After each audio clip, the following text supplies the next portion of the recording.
এবং সারা রাজ্যে মানুষের মধ্যে একটা আলোড়ন তৈরি হয়েছে। এবং আমি শুনেছি, প্রেস মিটটা শোনার সুযোগ পরে আমি দেখে নিয়েছি, বামফ্রন্টের সময় এরিয়ার এরকম আদায় করেছে, একসঙ্গে কোনোদিনই আমরা এরিয়ার পাস করি। ধীরে ধীরে তখন এরিয়া মানে কি সামান্য টাকা, আর এখন এরিয়ার মানে বিশাল পরিমাণ টাকা। এক একটা বিল দেখলে মানুষ অনেকটা মানে কি ব্যাপার, আমার এত টাকা এরিয়ার কোত্থেকে আসছে, সানডি নাম দিয়ে এরিয়ারটা যেটা ঢুকিয়ে দিয়েছে। এবং এখানে এপ্রিল 1 তারিখ থেকে এটা তুমি ইনস্টলমেন্টে নাও, যদি এদের নিতে পাস অর্ডার দিয়ে থাকে 8-10টা ইনস্টলমেন্টে নাও, তাহলে তো মানুষ এটা লাগবে না। এবং সেখানে গিয়ে দেখা যায় সানডি নাম দিয়ে এরিয়ার বিরাট অঙ্কের টাকা ঢুকিয়ে দিয়েছেন, বিশাল বিশাল বিল আসছে।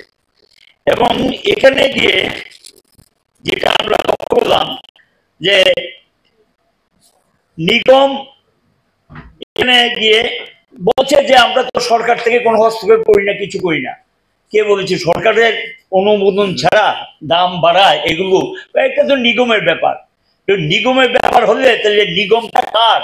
100% শেয়ার তো সরকারের, সরকারই তো লোক। এবং নিগমের board of directors K? Board of directors হলো ফাইন্যান্স সেক্রেটারি। আমি জানি না তারা পরিবর্তন করেছে কিনা। ফাইন্যান্স সেক্রেটারি, পাওয়ার সেক্রেটারি, এটার মধ্যে কোনো অন্য লোক কিন্তু নেই।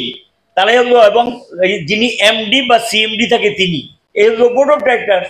তো এখানে গিয়ে এটা সরকারের কোনো হস্তক্ষেপ নেই। কে বলছে সরকারে কোনটা বাড়াবে কোনটা কমাবে এটা সরকার সাধারণত জানা, নিগমই করে, কিন্তু সরকারকে জানায়। কারণ যেহেতু 100% শেয়ার সরকারের, এখন এটা বেসরকারি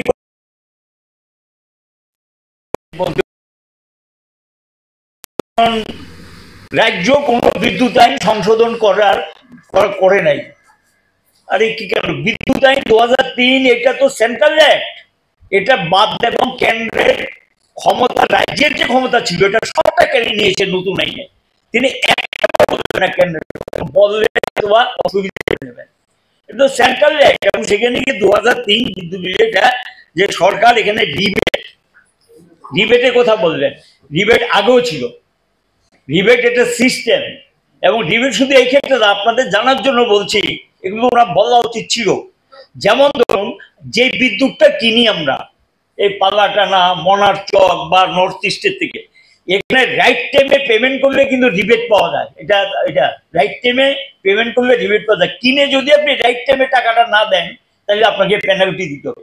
সেই পেনাল্টিটা কিন্তু পাস অর্ডার হবে কার উপরে? গ্রাহকের উপর, যদি রাইট টাইমে পেমেন্ট না করে। আমার মনে হয় বিশাল অঙ্কের টাকা বিদ্যুৎ কিনে দেয়নি কারণ, এবং এর জন্য পেনাল্টি বহন করতে হচ্ছে।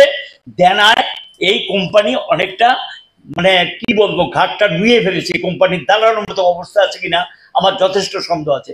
এটা তো ছিল না আগে, এরকমটা তো ছিল না। এবং ব্যালেন্স শিট পজিশন ভালো ছিল। একবার গভর্নমেন্টকে ডিভিডেন্ড দিয়েছি আমরা, লভ্যাংশ। আরেকবার তো ইনকাম ট্যাক্স এসে থাবা দিয়ে টাকা নিয়ে গেছে যে তোমরা লভ্যাংশ টাকা দিলে না কেন। পরে আমরা মামলা করেছি, এটা গভর্নমেন্টের অ্যাসেট প্রপার্টি, এখন কোম্পানিতে পরিণত হয়েছে। শেষ পর্যন্ত মামলায় গিয়ে ট্রাইব্যুনালে জিতেছে, কোম্পানি জিতেছে। এই ছিল কোম্পানির অবস্থা। এবং এখানে যে গুগল পেমেন্ট করলে রিবেট পাবে, গুগল পেমেন্ট করতে তো নিষেধ করে না কেউ, গুগল পেমেন্ট করুক। আমরা তো কোনোদিন প্রযুক্তির বিরোধিতা করছি না, এটা আল্লাহ ইচ্ছা, কিন্তু 10 টাকা রিবেট, এতে 10 টাকা কম পাবে, ঠিক আছে। এই 10 টাকাই শেষ কথা, এটা তিনি বোঝানোর চেষ্টা করছেন। এবং ফুয়েল পারচেজ কস্ট অ্যাডজাস্ট করা, এটা নির্ভর করে সরকারের ইচ্ছা অনিচ্ছার উপর, কোম্পানির ইচ্ছা অনিচ্ছার উপরে অ্যাডজাস্ট করা, যেটা সিস্টেম।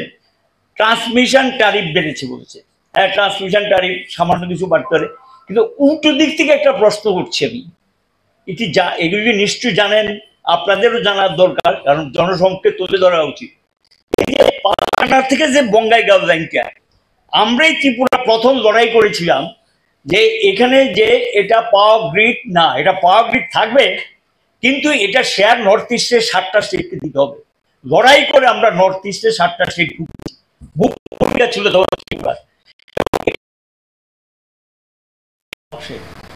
আমার যা মনে পড়ে, কথা তো সব মনে নেই, এবং বৎসরে 2.5 কোটি 3 কোটি টাকার মতো অনেকটা বিনা পুঁজিতে ব্যবসা পদ্ধতিটা, এই শেয়ারটা নেওয়াতে এই প্রফিটটা আসে, এটা কিন্তু ব্যালেন্স শিটে ঢুকে নিগমে।